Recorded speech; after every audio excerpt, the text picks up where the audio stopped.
Sir నమస్తే sir. నమస్తే అనవిష్ గారు. రాంప్రసాద్ గారు, కొత్త సంవత్సరం వచ్చేసింది. మరి ఈ కొత్త సంవత్సరంలో ఎటువంటి ఫైనాన్షియల్ రెజల్యూషన్స్ని తీసుకోవాలి అంటారు? ఎటువంటి బెటర్మెంట్స్ గురించి ఆలోచించాలంటారు? ఎటువంటి డెవలప్మెంట్స్ గురించి మనం కొంత దృష్టి సారించాలి అంటారు? ఈ ఫైనాన్షియల్ ప్లానింగ్కి సంబంధించి, ఫినాన్షియల్ మేనేజ్మెంట్కి సంబంధించి. Finance is part of our life కదండి. Yes. ప్రత్యేకించి న్యూ ఇయర్కి అంటూ ఏమి ఉండదు, Yes, yes. ఉండకూడదు కూడా. సో ఇక్కడ మీరు అన్నట్టుగా it's not finance, it's personal finance. Finance గురించి నేనేం చెప్పలేను, కానీ పర్సనల్ ఫైనాన్స్ గురించి. Personal finance is something personal to each individual కదా. It depends. అందరికీ ఒక ప్లాన్ ఉండదు, అందరికీ ఒక మెడిసిన్ లాగా ఒక ప్లాన్ ఉండదు. అంటే ప్రతి ఒక్కరి యొక్క స్థితిగతులు వేరు, వాటికి అనుగుణంగా నిర్ణయాలు తీసుకోవాలి కదా. సో అయితే ఎవరిని కాపీ కొట్టకూడదు. ఫస్ట్ ఎవరిని కాపీ కొట్టకూడదు, క్రౌడ్లో ఏదో విని చేయకూడదు. ఇప్పుడు అకాడమిక్స్లో ఎగ్జామ్స్లో copy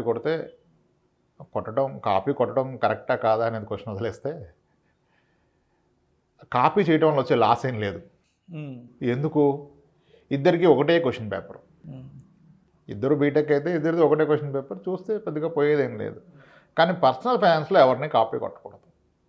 what I see is people are copying others. That is the biggest problem create చేసేది ఏంటంటే వీఆర్ కాపీయింగ్ అదర్స్. సో ఎవరి ఇండివిజువల్ సినారియోస్ వాళ్ళకు ఉంటాయి. బికాజ్ ప్రాక్టికల్గా మాట్లాడాలంటే people are trying to look rich, they don't want to become rich. ధనవంతులా కనపడాలని చూస్తున్నారు కానీ ధనవంతులు అవుదామని చూడట్లా. ఇంకోటి, the personal finance is entirely different subject. నాకు నాలెడ్జ్ ఉంది, నేను టాలెంటెడ్, 40 లక్షలు సాలరీ సంపాదిస్తున్నానంటే పర్సనల్ ఫైనాన్స్ నాలెడ్జ్ ఉందని కాదు దాని అర్థం. ఆయన డెఫినెట్గా అకాడమిక్స్లో టాలెంటెడ్ కావచ్చు, గోల్డ్ మెడలిస్ట్ కావచ్చు. దీనికి ఒక ఎగ్జాంపుల్ చెప్తాను నేను. సమ్మర్ ఇన్ 2011 మే మంత్లో అమితాబ్ బచ్చన్ కౌన్ బనేగా కరోడ్పతిలో ద ఫస్ట్ అండ్ టిల్లెట్ అదే చేస్తాను అనుకుంటా 5 crores విన్నర్ ఉన్నారు.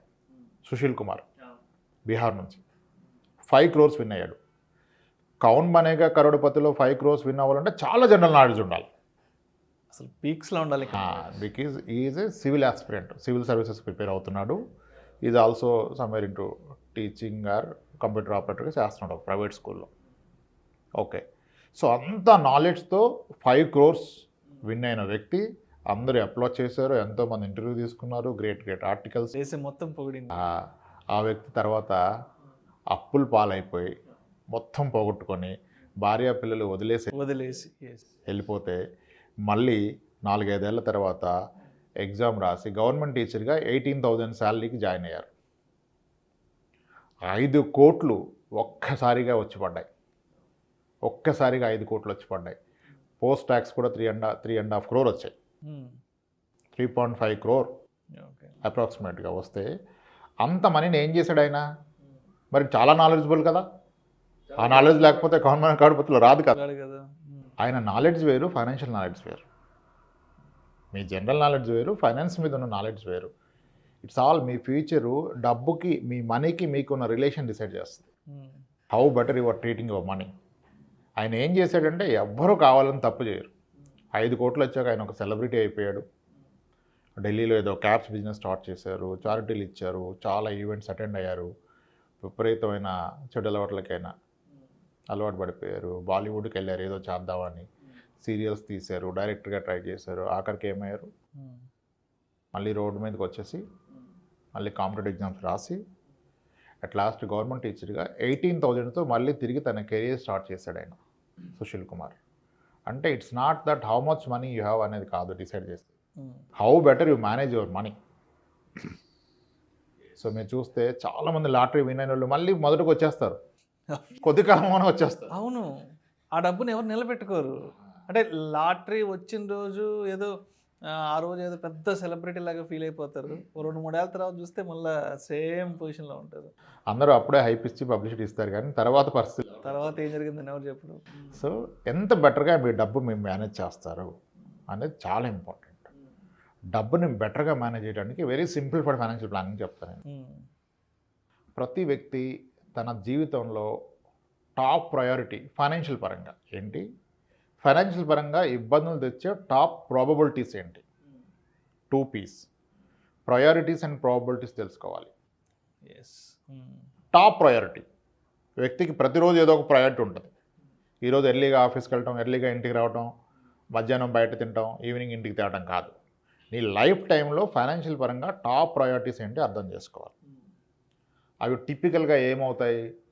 పిల్లల హైయర్ ఎడ్యుకేషను, పిల్లల మ్యారేజు, మన రిటైర్మెంటు, బయింగ్ ఏ హౌస్, ఇవి టాప్ ప్రయారిటీస్.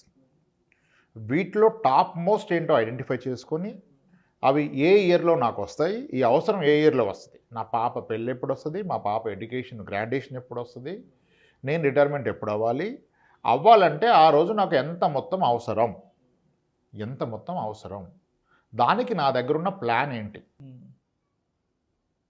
అంటే దేంట్లో ఇన్వెస్ట్ చేయాలి, ఎంత మేరకు చేయాలి, ఫస్ట్ ఫిగర్స్ తెలవాలి మీకు. ఆ రోజు అవసరమైన ఫిగర్స్, ఈ రోజు కాదు, ఇన్ఫ్లేషన్ ఫ్యాక్టర్ చేసి తెలుసుకోవాలి. వాటికంటూ ఒక ప్లాన్ పెట్టుకోవాలి.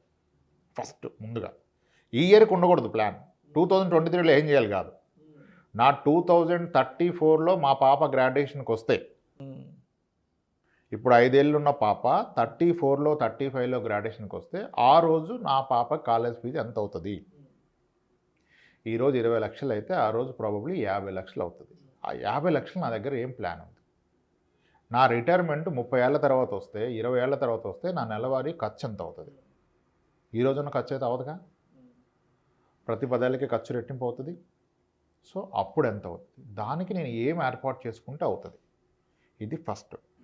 మాతో ఇవన్నీ లాంగ్ టర్మ్, ఇవన్నీ చేస్తూ పోతే అచీవ్ అవుతాం. ఈరోజు రియలైజ్ చేస్తేనే అచీవ్ అవుతాం. సో లాంగ్ టర్మ్ గోల్స్ ఏంటనేది మనం ఐడెంటిఫై చేసుకోవాలి. ఫస్ట్ లాంగ్ టర్మ్ అడ్రస్ చేసి ఎక్సెస్ మనీతో షార్ట్ టర్మ్ అటెండ్ చేయాలి. షార్ట్ టర్మ్ ఎప్పుడు బిగ్గర్ గోల్స్ ఉంటాయి. ఇప్పుడు 3 కోట్లు ఇల్లు కొనొచ్చు, ఇద్దరు వర్కింగ్ ఉంటాయి, కానీ రాబోయే 15 ఏళ్ళు ఈ 3 కోట్లు అప్పు తీసడానికే సరిపోద్ది. ఇంకా అప్పుడు లాంగ్ టర్మ్ ఏమి మిగిలి ఉండవు అక్కడ. So long term goals identify చేసుకోవాలి. ఆ గోల్స్ని డిస్టర్బ్ చేయగలిగిన కొన్ని ఉన్నాయి లైఫ్లో, అవే ప్రాబిలిటీస్. అంటే ఆరోగ్యపరమైన సమస్యలు వస్తే, ఆరోగ్యపరంగా ఎక్కువ ఖర్చు అయితే, లేదా వ్యక్తిగా ఉన్న రిస్క్ అయి చనిపోతే ఏంటి అంటే ఆ రెండే ఇన్సూరెన్స్లు. సో ఫస్ట్ ఈ ప్రాబబిలిటీస్ ఏంటి? హెల్త్ పరంగా ఎంత పెద్ద ఇబ్బంది వచ్చినా అది నా ఫ్యామిలీకి బర్డెన్ అవ్వదు. నేను ఒక 50 లక్షలు కవరో 1 crore కవరో తీసుకున్నాను హెల్త్ ఇన్సూరెన్స్, నేను 50 లక్షలు 1 crore చెప్తాను. అందరూ అంటారు ఎందుకు అంత అంటే ఏముండదు డిఫరెన్స్. ఒక 5 లక్షల హెల్త్ ఇన్సూరెన్స్ పాలసీకి 1 crore హెల్త్ ఇన్సూరెన్స్ పాలసీకి మా అంటే 15,000 డిఫరెన్స్ ఉంటుందండి ప్రీమియం పర్ ఇయర్.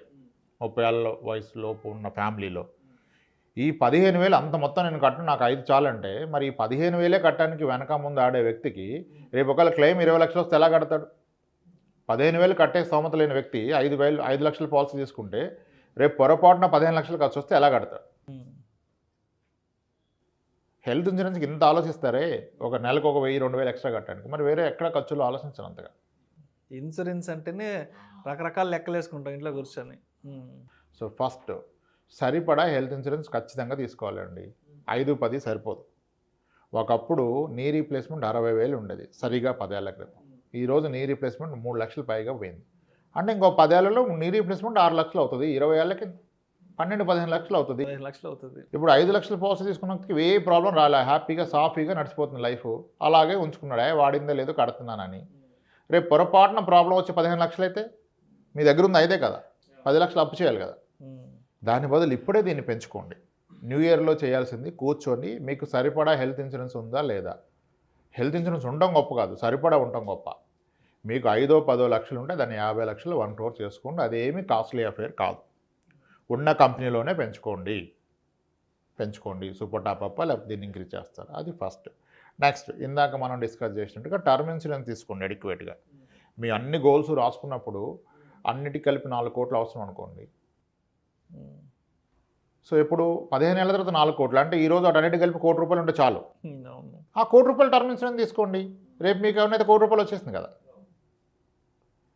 సో అలా మీ దీర్ఘకాలిక అవసరాలను గుర్తించి వాటికి ఎంత కావాలి, దేని ద్వారా పెడుతున్నాను, దెన్ ఇది.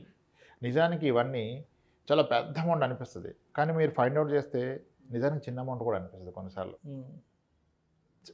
ఫైనాన్షియల్ ప్లానింగ్కి వచ్చే వాళ్ళు 80%కి క్యాపబిలిటీ ఉంటుంది, ఈజీగా అచీవ్ చేయగలరు, కానీ క్లారిటీ పెట్టుకోరు. ఏదో అనుకుంటారు. One should know what is enough అనేది కూడా తెలుసుకోవాలి. Beyond a point there is no meaning.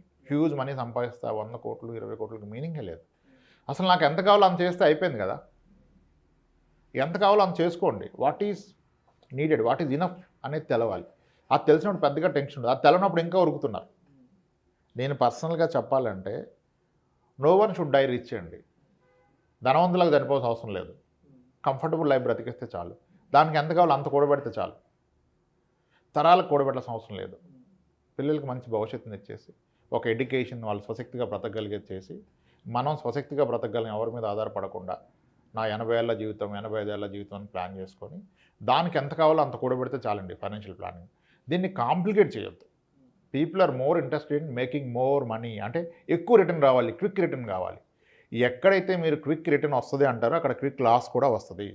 ఒక కాయిన్కి 2 సైడ్స్ లాగా ఇమ్మీడియట్గా పెరిగేది తగ్గేది అలాగే ఉంటాయి. ఫస్ట్ అది అర్థం చేసుకోవాలి. మీ ఇన్వెస్ట్మెంట్ అనేది మీ నిద్రని చెడగొట్టేలాగా ఉంటే అది ఇన్వెస్ట్మెంటే కాదు. చాలామంది చాలా గొప్ప గొప్ప ఇన్వెస్ట్మెంట్లు చేసి డిఫరెంట్ ట్రై చేసి క్రిప్టోలో పెట్టి ఓవర్ నైట్ అయిపోదు అనుకుంటారా? ఓవర్ నైట్ డబ్బులు రావు వాళ్ళకి. ఓవర్ నైట్ జబ్బులు వస్తాయి. జబ్బులే వస్తున్నాయి. మీరు విపరీతమైన ప్రెజర్ తీసుకొని టెన్షన్ తీసుకొని పెట్టేసి తెల్లవారి లోపల నా ఇన్వెస్ట్మెంట్ ఏమైంది, తగ్గుద్దా పెరుగుద్దా అంటే ఆ ఇన్వెస్ట్మెంట్ ఏమైనా అవ్వకపోయినా ఈరోజు జబ్బులు వస్తాయి. ఆ జబ్బులు వస్తే ఆ ఇన్వెస్ట్మెంట్ వచ్చిందా కూడా ఉంటారు. వీళ్ళు నిద్ర లేచే లోపల ఏ కార్డియాలజీ ఇంపాక్ట్ తగులుకుంటుంది. చెడగొట్టే ఇన్వెస్ట్మెంట్ ఏది వద్దు. ఓకే, కరెక్ట్గా ఫిగర్స్ ఐడెంటిఫై చేయండి. దీనికి ఇంత కావాలి, ఈ ఇయర్లో కావాలి, నాకున్న ఆస్తులు ఏంటి. లేదు ఆల్రెడీ ఉన్నాయి ఆస్తులు, పెద్దగా కూడబెట్టాల్సిన అవసరం లేదు. దీన్ని ఒక్కోదాన్ని లింక్ చేసి పెట్టుకోండి కదా. ఇది దీనికి లింక్ పెట్టుకోండి, అయిపోయింది. అక్కడికి అయిపోయింది. కొత్తగా చేసినక్కర్లేదు. అన్నీ అవైలబుల్ ఉంటాయి. ప్లేట్లో పెట్టుకోరు అంతే. కానీ ఏం లేదని ఖాళీ ప్లేట్ పెట్టుకుని కూర్చున్నారు. పక్కన తీసి పెట్టుకుంటే అయిపోద్ది. వెరీ సింపుల్ అండి. కాంప్లెక్స్ చేయొద్దు అస్సలు. Financial planning has to be very simple. రోజు చూసి రివ్యూ చేసేది అవదు ప్లాన్. మన టైం మన చేతిలో ఉండటమే ఫైనాన్షియల్ ఫ్రీడమ్. యాక్చువల్గా having your time completely in our control is financial freedom. మనం గత వీడియోలో చెప్పుకున్నాం కదా, వాచ్ లేకుండా బ్రతికే లైఫ్ రిటైర్మెంట్ లైఫ్. డబ్బు గురించి బెంగ లేకుండా టైం చూడకుండా పీస్ఫుల్గా బ్రతికేది retirement life. So priorities and ప్రాబబిలిటీస్ని అడ్రస్ చేయటమే ఫైనాన్షియల్ ప్లానింగ్. ఎక్కువ నాలెడ్జ్ పెంచుకొని ఎక్కువ రీసెర్చ్ చేస్తానంటే ప్రాబ్లీ నాలెడ్జ్ కావాలి. బట్ డబ్బుని క్విక్గా పెంచే నాలెడ్జ్ వస్తే మాత్రం అది హార్మ్ఫుల్ అని నేను పర్సనల్గా బిలీవ్ అవుతాను. That's it sir. న్యూ ఇయర్లో చేయాల్సింది review your existing investments, find out your future financial needs, make it a simple plan, ensure that మీ ఇన్వెస్ట్మెంట్లు అన్నీ కూడాను కనీసం ద్రవ్యోల్బణం కన్నా ఎక్కువ రిటర్న్ ఇచ్చేది చూసుకోండి. ప్రైమరీ అదొక్కటి చెక్ చేసుకోండి. ఖర్చులు పెరిగిపోతున్నాయి, కూరగాయలు డబుల్ అయిపోయినాయి అంటాడు. మరి నీ డబ్బు డబుల్ అవ్వకపోతే ఏం లాభం? 10 ఏళ్ళలో కూరగాయలన్నీ కిలో 15-20 రూపాయల నుంచి 40 రూపాయలు 60 రూపాయలు అయిపోయినప్పుడు 10 ఏళ్ల క్రితం పెట్టిన అప్పుడు ఇంకా డబుల్ అవ్వాలి ఫిక్స్డ్ డిపాజిట్. మరి అప్పుడు ఏం లాభం? నీ డబ్బు పెరుగుతుందా తగ్గుతుందా? Real return. Existing investments review చేసుకోవాలి, గోల్స్ ఐడెంటిఫై చేసి ఇన్వెస్ట్మెంట్ చేసుకోవాలి sir. Thank you sir. Thank you so much Ramprasad గారు. కొత్త సంవత్సరంలో పర్సనల్ ఫినాన్స్కి సంబంధించి ఎటువంటి జాగ్రత్తలు తీసుకోవాలి అంటే అనే అంశం గురించి మన ఆడియన్స్కు చాలా క్రిస్టల్ క్లియర్గా మీ సలహాలని సూచనలు తెలియజేశారు sir. Thank you so much sir. Right sir.